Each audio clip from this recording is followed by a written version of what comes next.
दिनकर कथा गछ उपरे गोटे पिंपुड़ी धाड़ीरू गोटे पिंपुड़ी तले थिबा एक नदी रे पड़ीगला।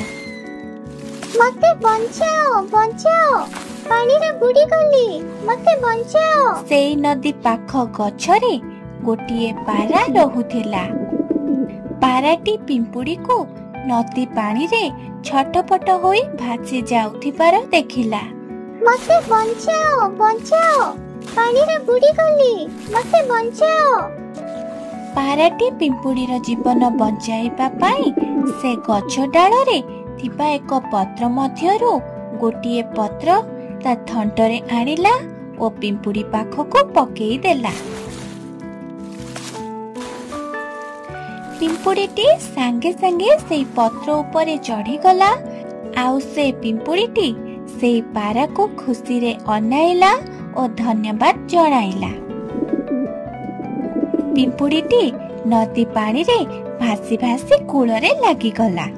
पिंपुड़ीटीर जीवन बंची गला। किछि सप्ताह परे से जंगल को गोटे शिकारी आसिला। से किछि दाना गछ तले पकाई देला ओ ता उपरे जाल छाड़ी देला।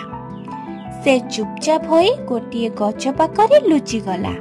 ओ को पक्षी आसी से जाल रे फसुछि सेठी ठिया है देखिला। सेही बाट देई सेही पिंपुड़ीटी जाउथिला। आउ से जेते बेले शिकारी रो एसबु प्रस्तुति देखिला किछि समय सेठी रही गला। हेले पिंपुड़ीटी गछ ऊपर को देखिला बेलको देखे तो सेई पारा जिए कि तार जीवन बंचाइथिला।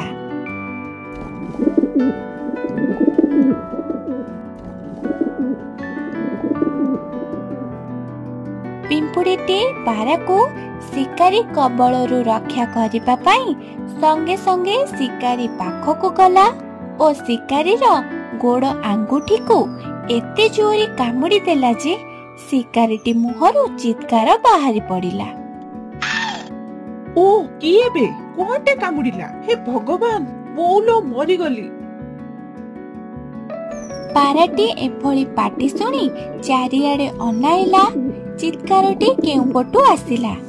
आउ से शिकारी को देखि सबु बुझी पारिला ओ अन्य दिग आडे उड़ी गला।